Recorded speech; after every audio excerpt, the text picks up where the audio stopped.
Well, here we are, back in the woodshed again. I'd like to begin by saying I apologize. I do not have video at all of the pulpit that is no longer here. I built it for our church, and I don't have a single stick of video. I wish I had some really climactic reason for that would exonerate me from all fault, but I don't. I am the one that didn't do it. I am working with an older iPhone now, trying to get video together for you guys to see. I bought a brand new from the store phone. We won't mention the brand name because I could have had the one bad one in the whole bunch, and that does happen. But anyway, I had it roughly about 2 weeks, and it just simply died. It would no longer do anything that it was supposed to do, in particular make and receive phone calls. So I've had to initiate use of the old iPhone, which is what I have here, and I had hopes of being able to utilize the newer Android style phone to do videos and the like, but that's not going to happen. In the process, I've come to the conclusion that I need to get some sort of little video camera to do this with. Working on that, haven't committed to anything yet, still kind of eliminating and researching what's out there and what works. And when you work in a 10 by 12 shop, you don't need something that NBC News would use, and I'm usually alone. So it's got to be something that's manageable that I can do myself. So that's kind of the conundrum here, working on that and working on the farm part-time. It has divided what time I do have, pretty much. So I apologize for not getting video on the pulpit build, but it is finished, it is out of the shop, and I thought I would do this video and try to verbally lay out what it took to get it done. As I said, we call this a woodshed because it really was built for a storage shed, and then I insulated it and put the equipment in here and ran, got it set up to where I can use about a 10 by 10 section of it for a shop. So it's really small, and some projects get overgrown for where I'm working, and that pulpit was about max that you'd want to try to do in here. It entailed building the lecture part of the pulpit, or the platform where material the speaker would use would lay.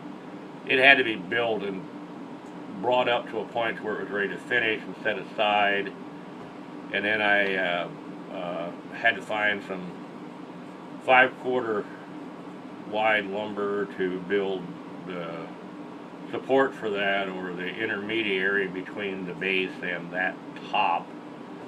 So I got that located in a town some about 40 miles from us here. There's not even really a supply store here that handles hardwoods, but anyway,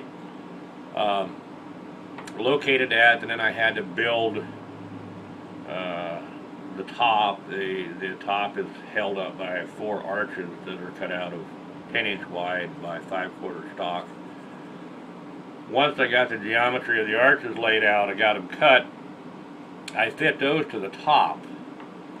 So here we're in the situation I'm in. I got to build everything kind of from either the bottom up or the top down, and build it sort of in segments, and then make sure everything fits by dry fitting the individual pieces, and then kind of semi-finishing everything and then putting it together.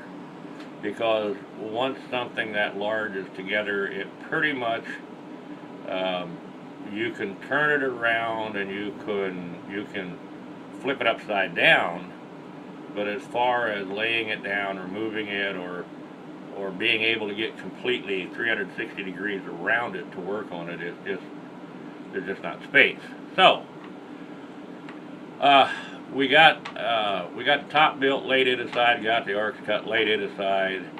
I had drawn up a plan of what this thing was supposed to look like, and built the bottom, made one structural change in the bottom, built the bottom, and then once the arches were mounted in the top in the material platform, laid it on, set it on the floor upside down, made sure everything was plumb and level. Found a level line on the arches, cut those all off nice and square and true, and then built the bottom so that it protruded 2 inches all the way around. In other words, it's 2 inches wider and deeper than the top, so that it's not, can't be made top heavy. Got that made, and then we mounted the bottom onto the arches, and then once that was done, we stood the thing upright, and of course it was just a hollow framework that these arches attached to. And then we used a piece of 1/2-inch plywood and upholstered it and put it in the bottom, so it kind of looks like it does look like a upholster down there, kind of like a couch seat or something like that, but it's where you would lay something you wanted to keep up in front of a bunch of people you're talking to. So we got all that done. Materials used in it, there was an old oak table that was brought to me and said, hey, this is really old oak, maybe you can make something of it.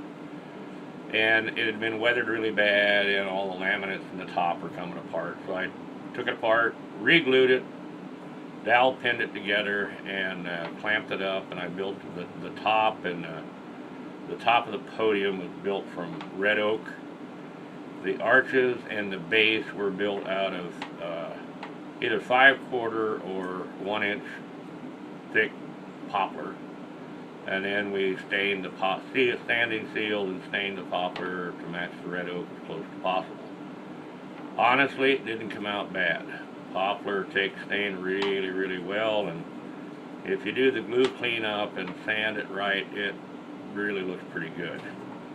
So, that being done, we laid on about 4 coats of lacquer to the bottom. Let it set overnight, sanded it really well, and then finished it off with 2 good heavy top coats of a aerosol urethane product, and then wet sanded it and put a top coat on it and buffed it and delivered it. So that's kind of the scenario on the pulpit, and it is done, finished, and out of here, and I got the shop back, and it's back up and running. I've got projects that I'm working on that are not nearly as pressing, and hopefully in the interim here, I'll be able to get this video thing pretty well straightened out and try to get it to where I can actually produce a video that is showing what I'm doing while I'm doing it, and hopefully spread a little good cheer and knowledge about it. And that is the hope. So, anybody picks up on this YouTube channel and decides to watch it, any thoughts or input on the video part of this, let me know. One of the snags I've run into is one laptop we have is running Windows 7, of course, which is no longer maintained by Microsoft.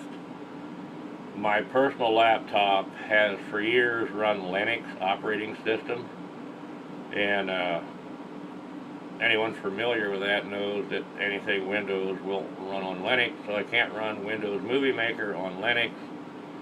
And the other computer we have is burdened down with my wife is really heavily into music, so it's burdened down with so much music and recording and transposing and composing programming that to try to do something with Windows Movie Maker would be frustrating at best, disastrous at worst. So I'm not sure.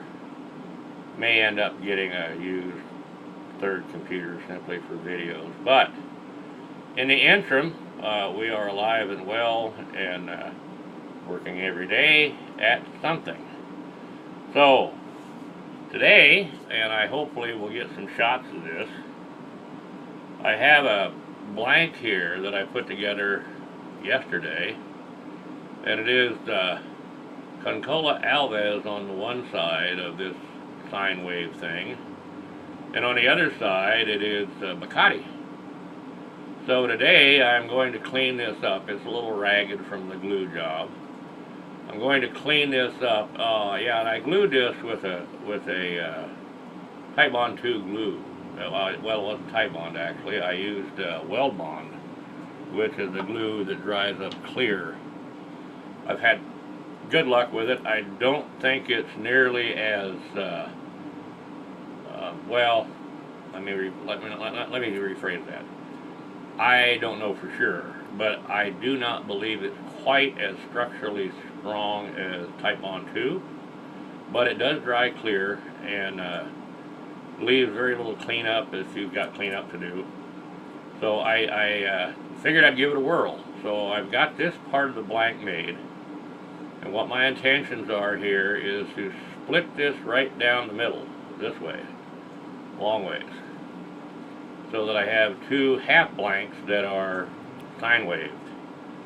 And then I'm going to laminate an 1/8 inch strip of Purple Heart in the middle of this blank, and I'm going to turn a pen blank out of this. I'm going to start with a slimline kit. I want to modify this thing and use the directions, sort of, that come with a comfort pen kit.